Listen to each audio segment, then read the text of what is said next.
श्रीमद भागवत नुसार गृहस्थ सदाचार आणि वैष्णव आचार संहिता याबद्दल आज आपल्याला नाशिकचे वंशीवदन ठाकूर प्रभूजी मार्गदर्शन करणार आहेत.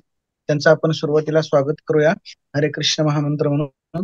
हरे कृष्ण कृष्ण कृष्ण हरे हरे, हरे राम राम राम हरे हरे. तर मी सर्व भक्तांच्या वतीनं प्रभूजींना विनंती करतो की आपण मार्गदर्शन आम्हा सर्वांना करावं. हरे हरे कृष्ण. कृष्ण. आवाज येतोय सर्वांना? हो प्रभूजी. हो प्रभूजी हरे येतोय. ओम अज्ञानतिमिरान्धस्य ज्ञानाञ्जनशलाकया चक्षुरुन्मीलितं येन तस्मै श्री गुरुवे नमः. तर सुरुवातीला या झूम जपामध्ये सहभागी झालेल्या सर्व भक्तांचं मी या ठिकाणी स्वागत करतो. आणि सर्वप्रथम आज परमपूज्य लोकनाथ स्वामी गुरु महाराज यांचे बंधू नंदलाल प्रभूजी यांचं या ठिकाणी त्यांनी देह सोडला, तर त्याबद्दल आपण सर्वांनी हरे कृष्ण महामंत्र एकदा म्हणून त्यांना श्रद्धांजली व्हायची. हरे कृष्ण कृष्ण कृष्ण हरे हरे हरे, हरे, हरे हरे राम राम हरे हरे राम, राम, राम राम राम हरे राम हरे. हरे हरे. तर हरे कृष्ण. वैदिक शास्त्रात म्हटलेलं आहे की ज्या हरे घरामध्ये कृष्ण. ब्रह्मचारी हे या ठिकाणी वैराग्य मार्गावर जातात, त्या घरातील मागच्या पुढच्या 21 पिढ्यांचा या ठिकाणी उद्धार होतो. तर परमपूज्य लोकनाथ स्वामी गुरु महाराज यांच्यासारखा एक शुद्ध भक्त वैष्णव त्रिदंडी संन्यासी ज्यांच्या कुटुंबामध्ये या ठिकाणी भगवंतांची सेवा करतायत, तर निश्चितपणे नंदलाल प्रभूजी यांना सद्गती प्राप्त होईल यामध्ये कुठल्याही प्रकारची शंका नाही. तर सुरुवातीला मी आपल्याला रिट्रेट म्हणजे काय हे थोडंसं सांगतो की रिट्रेट म्हणजे प्रशिक्षण. जसं मिलिटरीमध्ये देशासाठी कार्य करताना या ठिकाणी सैनिकाला प्रशिक्षण घ्यावं लागतं. डॉक्टर व्हायचं असेल, त्याला सर्जन व्हायचं असेल, त्याला ऑपरेशनचं प्रशिक्षण या ठिकाणी घ्यायचं. कोणतंही क्षेत्र असो, त्याच्यामध्ये प्रशिक्षणाशिवाय त्या ठिकाणी आपल्याला कौशल्य प्राप्त होत नाही आणि आपलं जे उद्दिष्ट आहे ते साध्य होत नाही. त्याप्रमाणे भक्तियोग जो आपल्याला करायचा आहे, ते भक्ती विज्ञान जे आहे ते विज्ञान जर समजून घ्यायचं असलं तर त्याचा आपल्याला गुरु साधू वैदिक शास्त्राच्या आधारानं या ठिकाणी आश्रय घेत प्रशिक्षण घ्यावं लागतं. आणि तेच करण्यासाठी आपण वैष्णव आचारसंहितेच्या माध्यमातून एक विषय जो आहे त्या माध्यमातून प्रशिक्षण घेण्याचा प्रयत्न करणार आहोत. तर सर्वप्रथम श्रीकृष्णदेव प्रभूजी आणि त्यांचे सर्व व्यवस्थापकीय भक्तांचे मी या ठिकाणी आभार मानतो की त्यांनी मला प्रवृत्त केलं आणि त्यांनी मला सांगितलं की कृपया तुम्ही या ठिकाणी हे जे काही वैष्णव आचरण आहे, वैष्णव सदाचार आहे, याविषयी तुम्ही प्रशिक्षण घ्या. मी त्यांच्या प्रती या ठिकाणी आभार व्यक्त करतो. खरं तर ही गुरु महाराजांची कृपा आहे, कारण गुरु महाराजांनी या ठिकाणी मला ज्यावेळी नाशकात गुरु महाराजांची भेट घेतली त्यावेळी गुरु महाराजांनी सांगितलं होतं की तुम्हाला जे सच्चिदानंद प्रभूजी यांच्या रिट्रेटमध्ये शिकायला मिळालेलं आहे ते तुम्ही सर्व भक्तांपर्यंत या ठिकाणी पोहोचवण्याचा प्रयत्न करा. आणि त्याच्यामुळे हे जवळजवळ 5वं रिट्रेट मी या ठिकाणी गुरु महाराजांच्या आदेशांवरून त्यांच्या प्रेरणेने या ठिकाणी घेत आहे. तर आपल्याला सगळ्यांचं आपल्या भक्तीचं उद्दिष्ट माहीत आहे की आपल्याला भगवान वासुदेवांची भक्ती करायची आहे.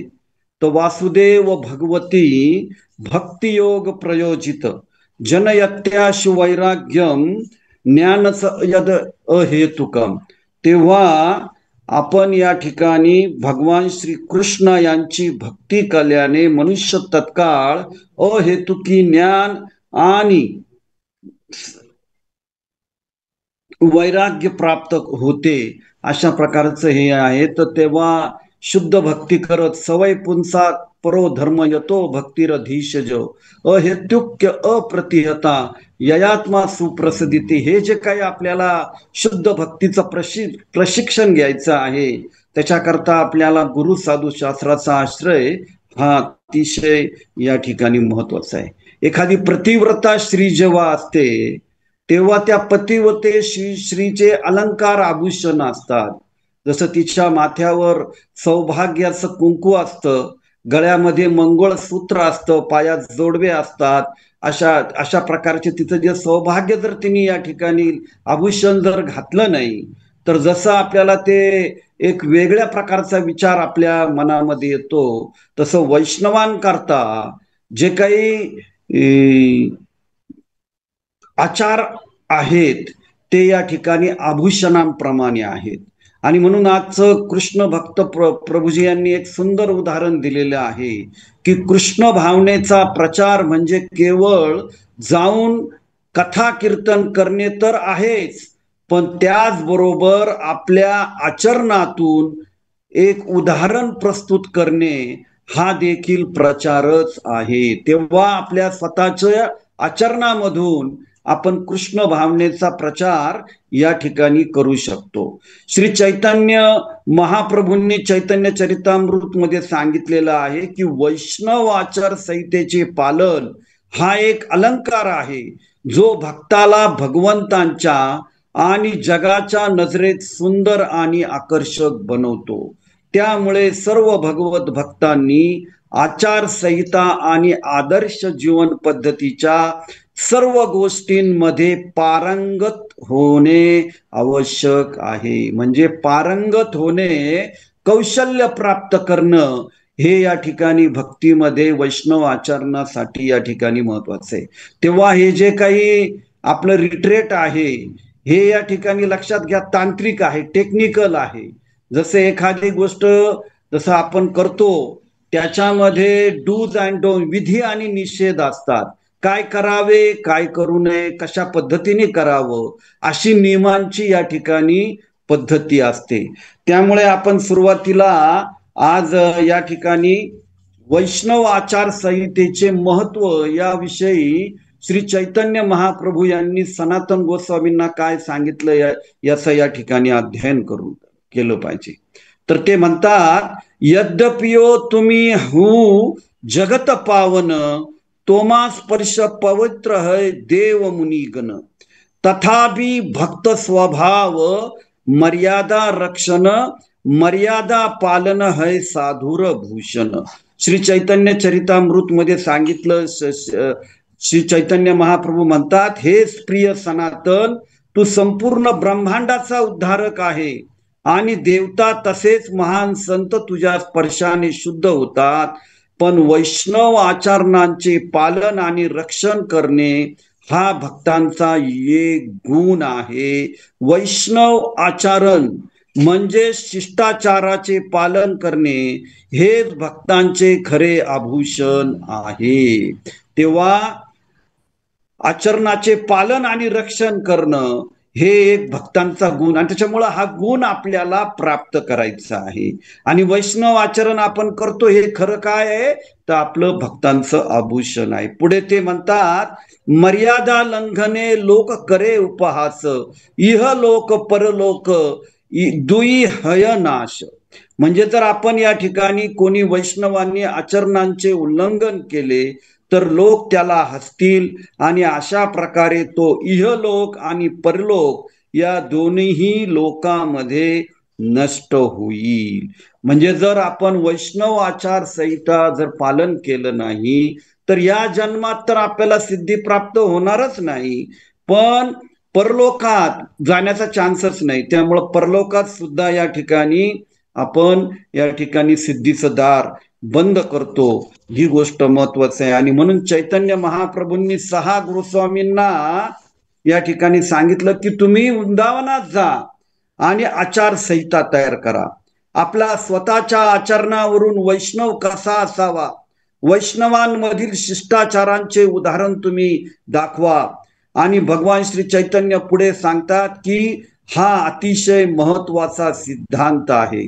केवळ तुम्हाला वैदिक शास्त्रांमध्ये निष्णात असून उपयोगाचे नाही, तर वरिष्ठ भक्त, कनिष्ठ भक्त, भगवंत आणि बद्ध जीवांची योग्य शिष्टाचार कसा असावा हे माहीत असणे आवश्यक आहे.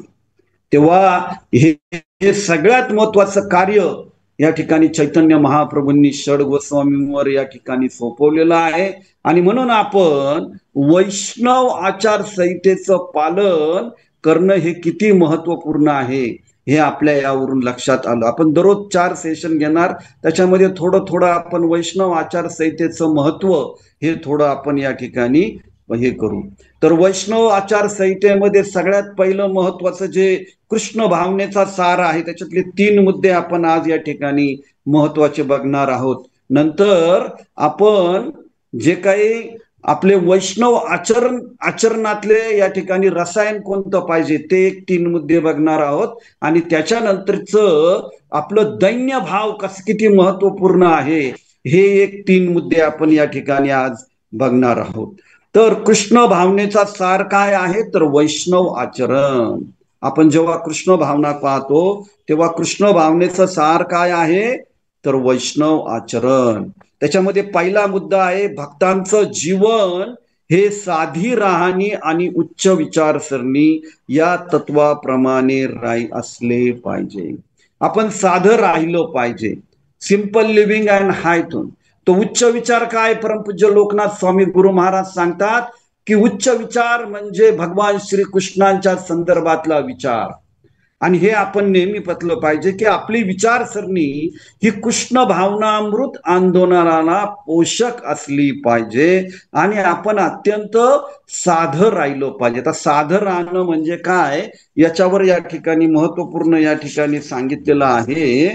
वैरागी भाई ग्राम्य कथान सुनिबे काने, ग्राम्य वार्तान कहिबे यबे मिलिबे आने, भालान खाइबे आर भालान परिबे, हृदयात सदा राधा कृष्ण सदा सर्वदा. सामान्य लोकांप्रमाणे व्यर्थ गोष्टी करू नका किंवा ऐकू नका, त्याचप्रमाणे 5 पक्वान्न खाऊ नका आणि उंची पोशाख घालू नका. हे जगदानंद पंडित यांनी प्रेम विवर्त या ग्रंथामध्ये आपल्याला या ठिकाणी सांगितलेलं आहे. तेव्हा श्रील प्रभुपाद नेहमी सातत्याने या ठिकाणी सांगतात की आपल्याला जर भगवत धामात जायचं असेल तर आपल्याला कृष्ण भावनेच्या उच्च विचारांचा स्वीकार आपल्याला करायला पाहिजे आणि त्या दृष्टीने भक्ताचं जीवन हे साधी राहणी असलं पाहिजे. तर आता सगळ्या नियमांचा सार काय आहे तो आपण आपल्या जीवनात सार ग्रहण केला पाहिजे. काय आहे तर सतत भगवान श्रीकृष्णांचे चिंतन करणे आणि त्यांचं विस्मरण कधीही होऊ नये. हा कृष्ण भावनेच्या सगळ्या नियम तत्वांचा काय आहे उद्देश आहे. म्हणून याचा अर्थ काय होतो की आपण सतत सदैव या ठिकाणी भगवान श्रीकृष्णांचं चिंतन केलं पाहिजे आणि आपल्याला कधीही भगवान श्रीकृष्णांचं विस्मरण झालं नाही पाहिजे. याचं उदाहरण म्हणजे ध्रुव महाराज आणि प्रल्हाद महाराज आहे. जेव्हा भगवंत त्यांच्यावर या ठिकाणी प्रसन्न झाले आणि त्यांनी सांगितलं तुम्हाला काय वरदान मागायचं ते मागा, तेव्हा त्यांनीही तेच वरदान मागितलं की भगवंता आम्हाला एकच वरदान द्या किंवा आम्हाला सतत तुमचं या ठिकाणी अखंडितपणे स्मरण होत राहावं आणि तुमचं कधीही विस्मरण होऊ नये. आणि म्हणून हेच आपण या ठिकाणी लक्षात ठेवून आपल्याला सदैव भगवंतांचं स्मरण कसं होत राहील याचं चिंतन आपण या ठिकाणी केलं पाहिजे. आणि त्या दृष्टिकोनातून आपण एक महत्वपूर्ण या ठिकाणी पाहिलं, एक तिसरा महत्वाचा आपण घेतो आहोत की वैष्णव हे अदोष दर्शी असतात. म्हणजे भगवद्गीतेमध्ये सांगितलं आहे की तुम्ही नेहमी दुसऱ्यामध्ये गुण बघण्याचा या ठिकाणी प्रयत्न करा. नेहमी आपण कोणाच्याही दोषावर लक्ष केंद्रित करू नका आणि आपण गुणग्राही बना. जेव्हा आपण दुसऱ्याच मध्ये गुण बघण्याची कला विकसित करतो तेव्हा ते गुण ऑटोमॅटिकली आपोआपच आपल्यामध्ये या ठिकाणी येण्यास सुरुवात होते. तेव्हा आपण वैष्णव म्हणून आपण कोणाचेही दोष बघायचे नाही. हे एक महत्वपूर्ण आपण कला कौशल्य हे महत्वपूर्ण आहे, ते आपण शिकून घ्यायचंय. आणि वैष्णव काय करतात तर केवळ दुसऱ्यांची स्तुती ऐकतात, दोष नाही. हे आपण वैष्णव आचार संहितेच्या संदर्भामध्ये आज 3 महत्वपूर्ण या ठिकाणी वैष्णव आचार संहितेमधून मुद्दे पाहिले. आता आपण या ठिकाणी आचरण रसायन या संदर्भामध्ये आपण थोडीशी चर्चा करू. वैष्णवाचं आचरण कसं पाहिजे या संदर्भामध्ये नियम हा फार महत्वपूर्ण आहे. आपण नीट शांतपणाने ऐकून घ्या आणि नंतर त्याच्यावर चिंतन मनन करून असं वागण्याचा आपण प्रयत्न करू. वैष्णवांनी दोन्ही हात जोडून आणि डोके खाली झुकवून सर्वांना सन्मान द्यावा. पहिलं सांगितलं की जो दिसेल त्याला दोन्ही हात जोडून आणि डोके खाली झुकवत सन्मान द्यावा, हा या ठिकाणी महत्वपूर्ण गुण सांगितला आहे. आणि याच्या बरोबरच या ठिकाणी सांगितलं आहे, या गोष्टीचे सदैव स्मरण ठेवावे की सर्व जीवांच्या हृदयामध्ये आत्मा आहे. म्हणजे काय आहे, अनुरूप जीवात्मा आपल्यामध्ये आहे आणि आत्म्याबरोबर त्या ठिकाणी भगवान श्रीकृष्ण परमात्मा रूपामध्ये या ठिकाणी वास करत आहे. मग आपण त्या ठिकाणी ज्यावेळी दुसऱ्याला दोन्ही हात जोडून डोके खाली झुकवून सन्मान करतो, तेव्हा खऱ्या अर्थानं त्याच्या हृदयामधल्या त्या परमात्म्याला, आत्म्याला या ठिकाणी आपण सन्मान देतो. आणि ही गोष्ट आपल्या जीवनामध्ये अतिशय महत्वाची आहे. आणि म्हणूनच या ठिकाणी त्याच्यामध्येच एक महत्वपूर्ण पॉइंट सांगितलेला आहे की आपण सर्व भक्तांच्या प्रती सन्मान प्रदर्शित करण्यासाठी सदैव उत्साहित राहिलं पाहिजे. आपण शिक्षाष्टकम मधलं जर 3रा या ठिकाणी पाहिलं की तृणादपि सुनीचेन तरोरपि सहिष्णुना आमानीन मानदेन कीर्तनीय सदाहरी. अमानिनता म्हणजे आपण स्वतः करता मान घेण्यासाठी कधीही उत्सुक राहिलं नाही पाहिजे. या उलट दुसऱ्याला सदैव या ठिकाणी मान सन्मान देण्यासाठी उत्साहित राहिलं पाहिजे. हा अतिशय महत्वपूर्ण मत आहे. कारण आपण बघतो की हे भौतिक जगत कसं आहे, हे भौतिक जगत हे या ठिकाणी कलहाचं जीत आहे. यामध्ये नेहमी दुसऱ्याविषयी कलुषित अशा प्रकारची या ठिकाणी प्रवृत्ती या ठिकाणी विचार होतो. एखाद्या व्यक्तीने आपल्याकडे पाहिलं नाही, आपल्याला नमस्कार केलं नाही की तत्काळ आपल्यामध्ये या ठिकाणी नैराश्य येतं, आपला अहंकार दुखावला जातो. पण ज्यावेळी आपण अमानिनता या ठिकाणी तत्व स्वीकार करतो, दुसऱ्याला सन्मान देतो आणि दोन्ही हात जोडून डोके खाली झुकवत त्याला नमस्कार करत त्याला या ठिकाणी आपण त्याच्यातली आत्मा परमात्म्याला आपण सन्मान देण्याचा प्रयत्न करतो, तेव्हा खऱ्या अर्थाने आपल्यामध्ये नम्रता ही जी काही आहे ही या ठिकाणी येण्यामध्ये सुरुवात झाली. आणि म्हणून आपण या ठिकाणी वैष्णव आचरण रसायन कसं असावं याच्यामध्ये आपण हे सर्वात महत्वपूर्ण तत्व पाहिलं की अमानिनता. आणि म्हणून दंते तृणधरी, आपण आपल्या दातामध्ये तृण धरलं पाहिजे. म्हणजे या ठिकाणी तृणादपि सुनीचेन, म्हणजे जे गवत असतं ते गवत जसं त्या ठिकाणी पायी तुडवलं काय तरी ते ठिकाणी ते तत्काळ या ठिकाणी नम्रतेने झुकतं. जसं झाडामध्ये आपण या ठिकाणी सहनशीलता पाहतो, ऊन वारा पाऊस सगळं पाहतं, त्याच्या कुणी झाड तोडत असेल तरी त्याला लाकड फळ सावली देतं. त्या प्रकारे आपण आपलं आचरण हे वैष्णव आचरण रसायनाचं सगळ्यात महत्वाचा मुद्दा आपण आपल्या जीवनामध्ये उतरवण्यासाठी हे होतील. आज सुरुवातीला तत्व समजून घ्या, तत्व समजून घ्या. जेव्हा आपल्याला तत्व माहित होतील त्यावेळी आपण आपसामध्ये एकमेकांमध्ये भक्तांच्या संघामध्ये याची प्रॅक्टिस, याचा आपण या ठिकाणी प्रॅक्टिस करायला या ठिकाणी सुरुवात करतो. आता याच्यामध्ये दुसरा महत्वाचा आचरण रसायन सांगितलेलं आहे. दुसऱ्याला आपल्या स्वतःपेक्षा सदैव श्रेष्ठ समजून तसाच व्यवहार करावा आणि तसाच अनुभव करावा. Honesty is a best policy आहे. यासाठी सगळ्यात महत्वाची जर कोणती गोष्ट असेल, दुसऱ्याला जर श्रेष्ठ, मी सगळ्यात पतित आहे, सगळे माझ्यापेक्षा या ठिकाणी श्रेष्ठ आहे, हा जेव्हा आपण या ठिकाणी भाव व्यवहारात आणतो आणि तसाच अनुभव करतो, त्याच्यामध्ये परमपूज्य लोकनाथ स्वामी गुरु महाराजांचं हे पुस्तक आहे, सुखी जीवनाचा मार्ग. हे सुखी जीवनाचा मार्ग ज्याला खरोखर त्याचं खूप बिझी आहे, तो त्याला वाचायला या ठिकाणी सगळं वैदिक शास्त्र, त्यांनी हे गुरु महाराजांचे लेक्चर्स या ठिकाणी जर वाचले, मराठी लेक्चर्स, तर निश्चितपणे त्याला सगळ्या वैदिक शास्त्रांचा सार मान.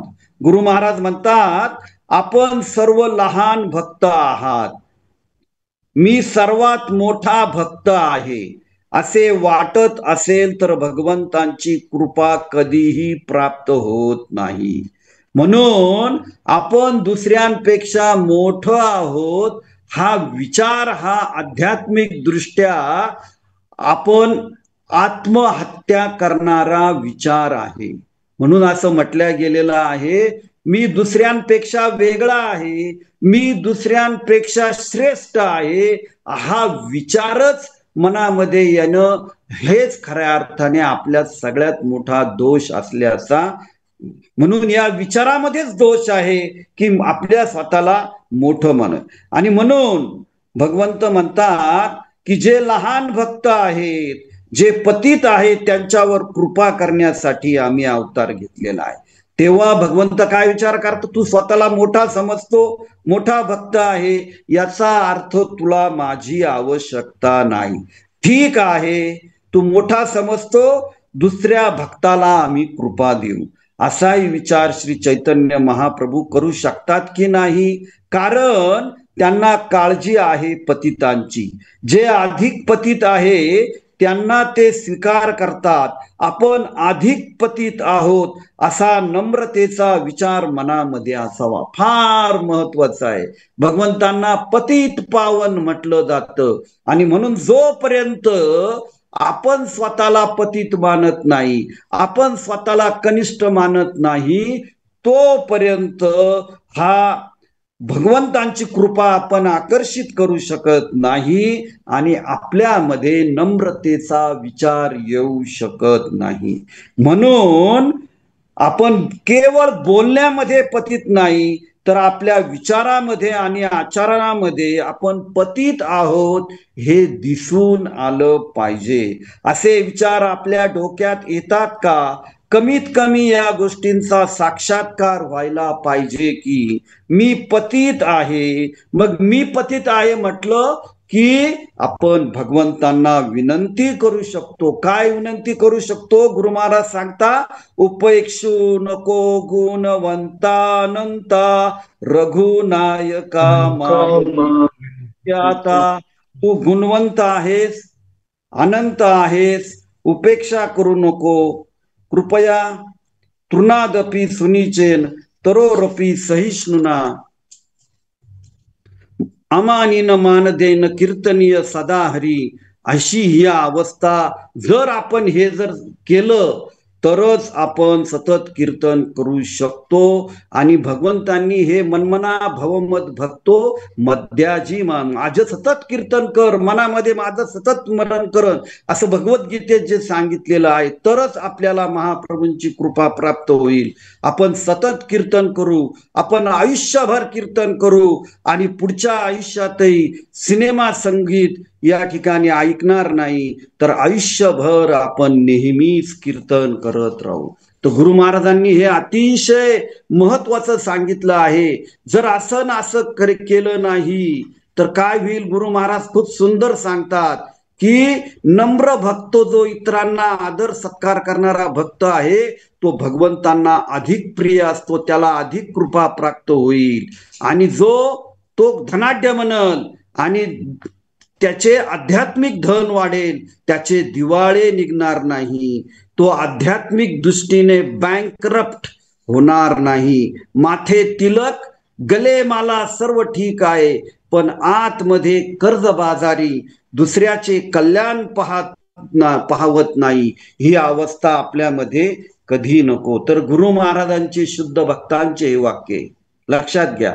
आणि म्हणून जे दुसरं आचरण रसायन आपल्याला सांगितलेलं आहे ते आपण अतिशय या ठिकाणी गांभीर्याने घेऊन स्वतःला पती त्याप्रमाणे दुसऱ्याला श्रेष्ठ समजण्याची कला ही आपण या ठिकाणी शिकून केले पाहिजे.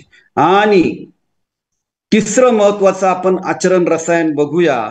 आपण अत्याधिक सहनशील बनून राहावे आणि दुसऱ्यांनी केलेल्या अपराधांना कुठलाही संकोच न करता तात्परतेने क्षमा करावी. ही क्षमाशीलता, तर व्यक्तीच्या जीवनामध्ये जेव्हा क्षमाशीलता येते, आपण दुसऱ्यांना छोट्या छोट्या मोठ्या सगळ्या अपराधांकरता क्षमा करायला शिकलं पाहिजे.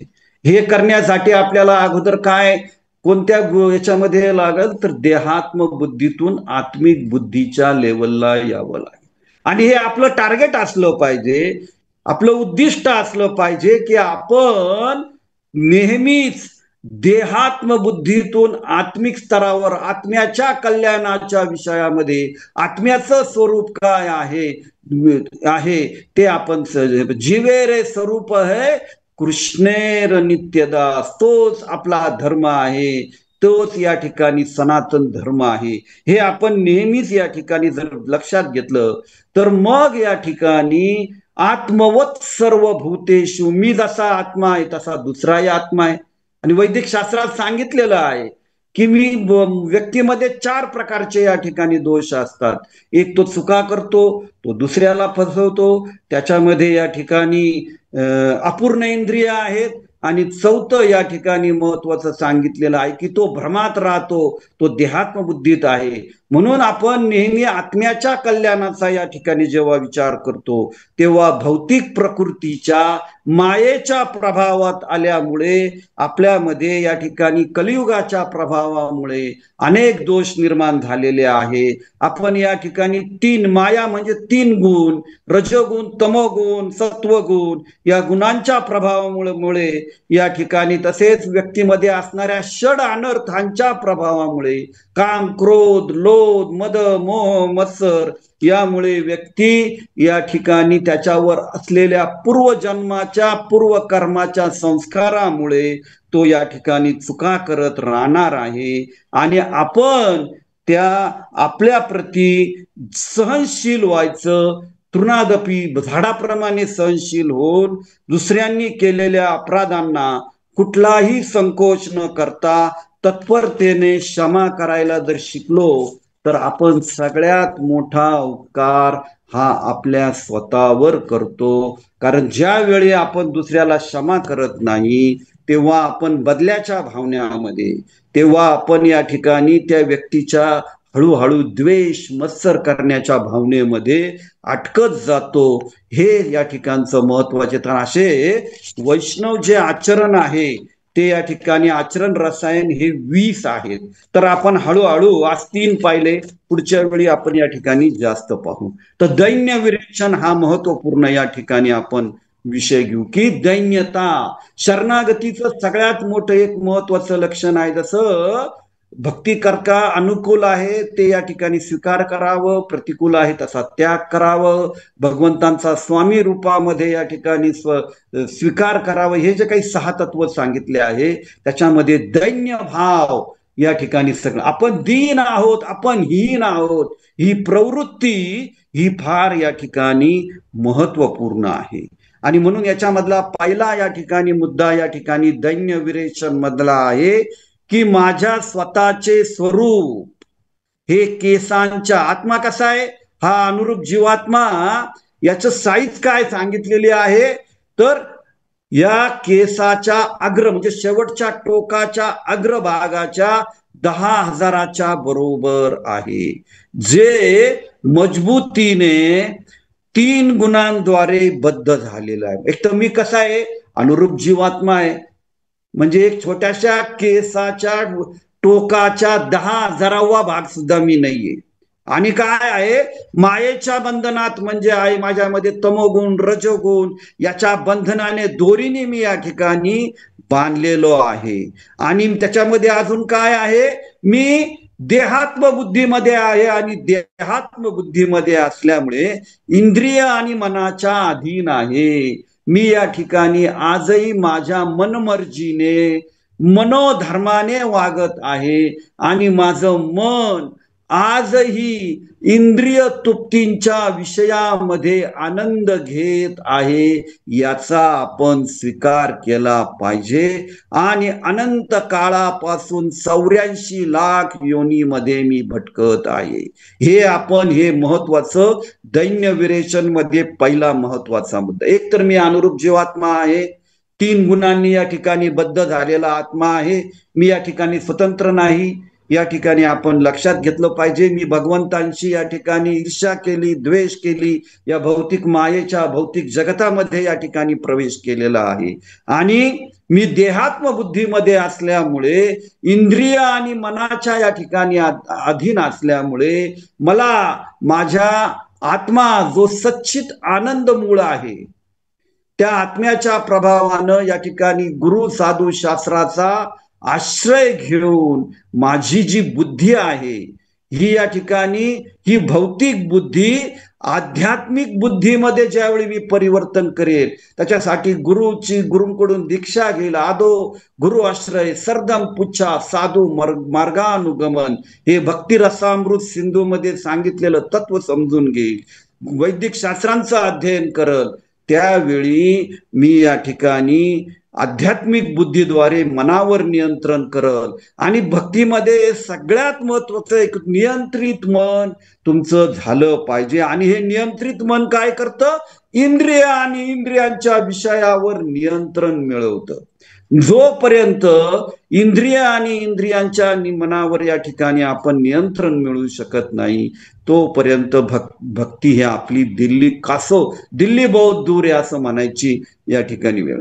आणि आपण एक सगळ्यांनी लक्षात घेतली पाहिजे. तुकाराम महाराज काय म्हटले होते, एक एक योनी कोटी कोटी फेरा. हा मनुष्य जन्म आपल्याला प्राप्त झालेला आहे ना, अनंत कोटी जन्मापासून आपण या ठिकाणी या भौतिक जगतामध्ये तेच दुःख, तेच या ठिकाणी भूक, तेच जन्म मृत्यू जरा व्याधीचं दुःख घेऊन या ठिकाणी आहार निद्रा भय मैथून याच्यामध्ये फसलेलो आहोत, हे समजून घ्या.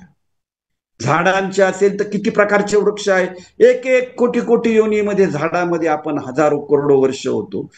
जलचर प्राण्यांमध्ये होतो, जे जीवजंतूंमध्ये होतो. उत्क्रांतीच्या तत्वाने आपल्याला हा मानव धर्म या ठिकाणी प्राप्त झालेला आहे. तेव्हा मनुष्य जन्म पाहिला, राधा कृष्ण न भजला, जानिबे सुनिबे विष खाईबा. हे तत्व आपण लक्षात, जर मला या ठिकाणी मनुष्य जन्म प्राप्त झालेला आहे, तेव्हा आता मी केवळ आहार निद्रा भय मैथून याच्यामध्येच अटकून न राहता, धर्मेन एको अधिको विशेषो धर्मेन हीना पशुभी समान. मला धर्माच करायचे, आध्यात्मिक धर्म. आणि आध्यात्मिक धर्म म्हणजे जीवे रे स्वरूप है कृष्णेर नित्यदास. ज्याच्यापासून मी विन्मुख झालेलो आहे, तो मला धर्म या ठिकाणी महत्वाचा आहे. आणि म्हणून आपण षड गोस्वामींची दैन्यता लक्षात घेतली. आपण एक 5 ते 10 मिनिटाच्या आत संपू. षड गोस्वामींनी सांगितलं की चैतन्य महाप्रभूंनी जेव्हा रूप गोस्वामी आणि सनातन गोस्वामी यांचं ज्यावेळी दैन्य पाहिलं, त्यावेळी चैतन्य महाप्रभू म्हणाले की तुमच्यातली दैन्यता माझे हृदय विदीर्ण होत आहे. जे बंगालचे प्रधानमंत्री सनातन गोस्वामी, अर्थमंत्री रूप गोस्वामी, प्रचंड कोट्यावधी नौका भरेल एवढी या ठिकाणी संपत्ती, ही संपत्ती वाटून दिली आणि आध्यात्मिक चेतना प्राप्त करण्यासाठी चैतन्य महाप्रभूंच्या इथे गेले. आणि ज्यावेळी सनातन गोस्वामी त्या ठिकाणी गेले, त्यांच्या खांद्यावर नवीन कांबळ होतं. चैतन्य महाप्रभूंनी पाहिलं, त्यांच्या कांबळाकडे पाहत होतं. सनातन गोस्वामींनी ओळखलं, एका भिकाऱ्याला नवीन कांबळ दिली आणि त्याची जुनी पुराणी फाटकी कोंबडी अंगावरून गेली. हे पंतप्रधान दर्जाचा माणूस आयुष्य आपलं या ठिकाणी वृंदावनात देतो. ही दैन्यता, त्यांच्यामधलं नम्रता, ही या ठिकाणी चैतन्य महाप्रभूंचं हृदय विदीर्ण करत होतो.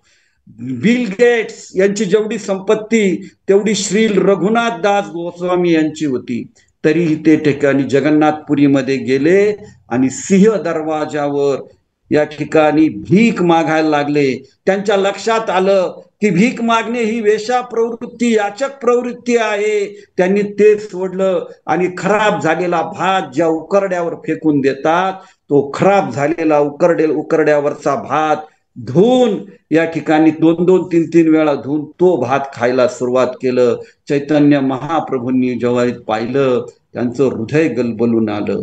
तेव्हा हे लक्षात घ्या की ह्या गोष्टी आपल्या जीवनामध्ये एवढा दैन्यतेचा, आय एम नथिंग, मी अनुरूप जीवात्मा आहे. अरे हे आध्यात्मिक जगत 3/4 आहे. या विश्वामध्ये मी माझं स्थान काय? मी एक अनुरूप जीवात्मा, पण माझा अहंकार या सगळ्या विश्वात देखील मावणार नाही, एवढा मोठा आहे. आणि मानव जन्म मला मिळालेला आहे आणि या मानव जन्मामुळे मला या मानव जन्मामध्ये जर मी स्वतःला जन्म मृत्यू जरा व्याधीच्या चक्रामधून सोडू शकलो नाही, तर मी त्यासाठी या ठिकाणी काय होईल? मी या ठिकाणी सगळ्यात दुर्भागी दुर्दैवी जीव असेल. आणि म्हणून आपण सगळ्यांनी अथा तो ब्रह्म मानव जन्म प्राप्त झालाय. सनातन गोस्वामींसारखा पंतप्रधान, ज्यांना स्वतः चैतन्य महाप्रभूंची या ठिकाणी कृपा भेटली, ते म्हणतात के आम्ही केने आमाय जारे ताप.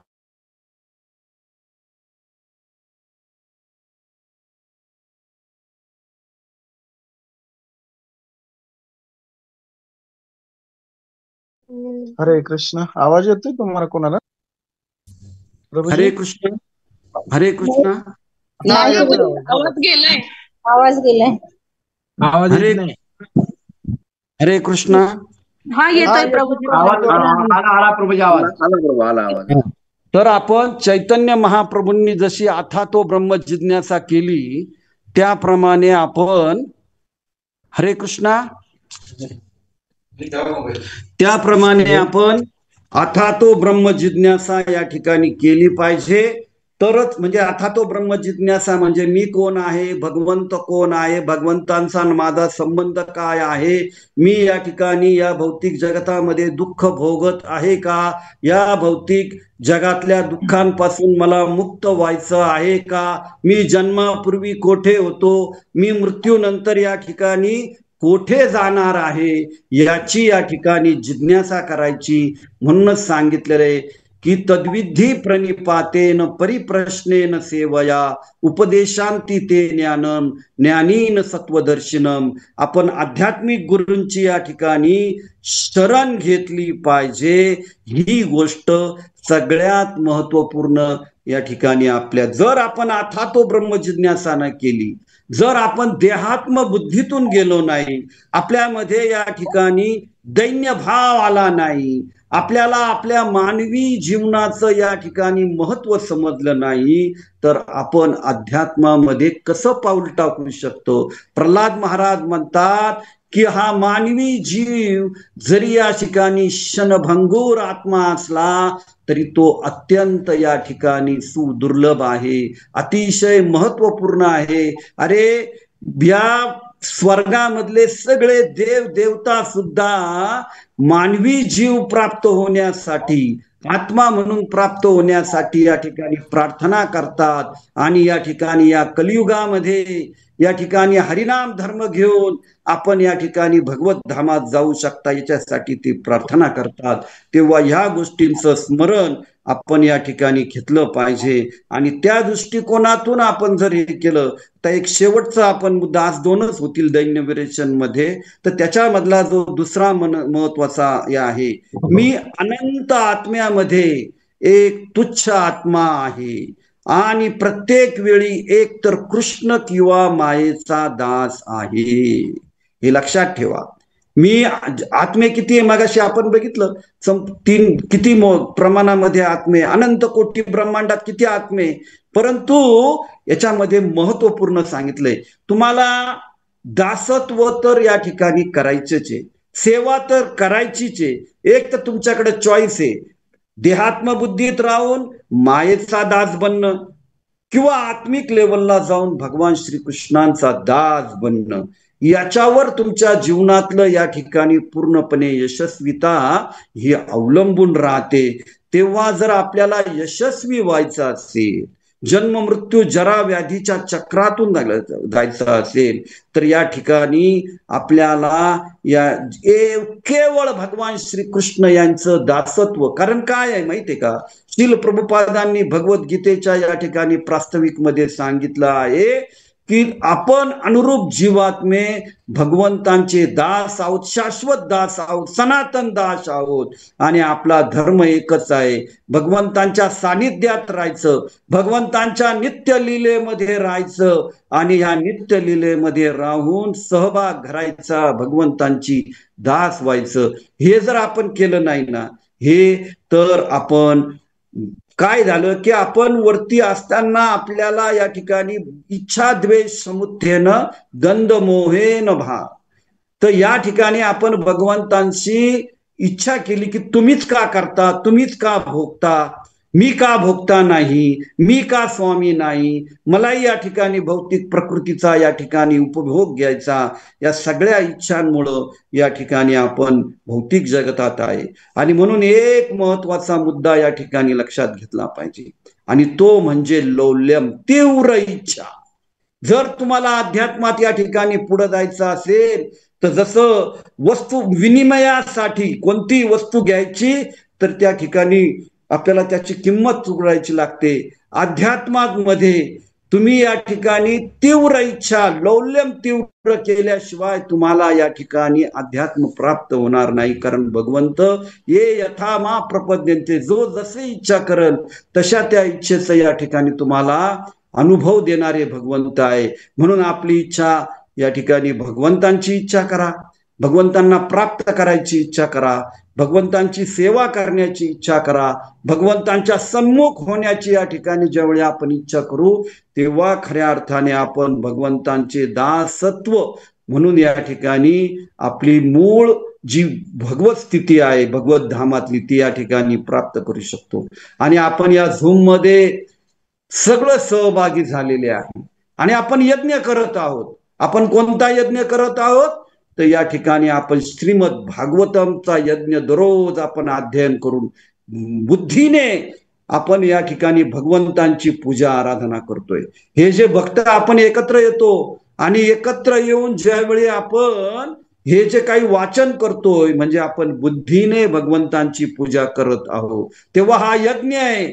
आणि श्रील प्रभुपादांनी सांगितलेलं आहे की तुम्ही श्रीमद भागवत हे असा एक ग्रंथ आहे, या जगातली सगळी ग्रंथ संपदा जरी नष्ट झाली तरी एक श्रीमद भागवत टिकलं तर काहीही फरक पडणार नाही. एवढा या ठिकाणी आध्यात्मिक श्रीमद भागवत ग्रंथाचा महिमा आहे. आणि ज्यावेळी आपण श्रीमद भागवत ग्रंथ या ठिकाणी अध्ययन करतो, मी खात्रीनं सांगतो तुम्ही गांभीर्याने प्रामाणिकपणाने श्रीमद भागवतमचं अध्ययन करा. भगवंतांच्या साक्षात्काराचं आदान प्रदान आपल्या जीवनात आल्याशिवाय होणार राहत नाही. ही सगळ्यात मोठी या ठिकाणी उपलब्धी श्रीमद भागवतमच्या अध्ययनाने. आणि म्हणून नित्यम भागवत सेवा हे आपल्या जीवनामध्ये तत्व उतरा आणि नित्यम भागवत सेवा केले तर निश्चितपणे आपण हरे कृष्ण महामंत्र अत्यंत प्रभावाने करू शकतो. एवढंच मी सांगतो. आणि आपण याच्यानंतरचं जे काही सेशन आपण त्या ठिकाणी डिक्लेअर करू.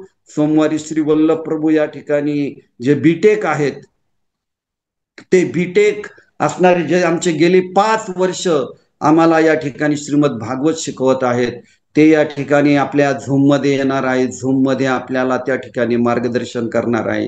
त्याच्यानंतर मंगळवारी IMPM विभागाचे सेक्रेटरी असणारे साधू कृपा प्रभू जे पण इंजिनियर आहेत त्यांनी पूर्ण ब्रह्मचारी म्हणून आपलं आयुष्य अर्पण या ठिकाणी केलेलं आहे. त्यांचं या ठिकाणी प्रवचन आपल्याला ते जे काही वाचलेलं आहे त्याच्यावरती त्या ठिकाणी चांगल्या प्रकारे सांगू शकतील. आणि नंतरचे 3 प्रवचन आपण या ठिकाणी अजून याच्यामध्ये घेऊया. राधा परमपूज्य राधा गोविंद महाराज यांनी काय सांगितलेलं आहे, शील प्रभुपादांनी या ठिकाणी भागवतमच्या माध्यमातून गृहस्थांचा सदाचार धर्म काय सांगितलेला आहे. आज आपण एक 5-10-20% आपण या ठिकाणी या दिशेने पूर्ण आगेकूच केली.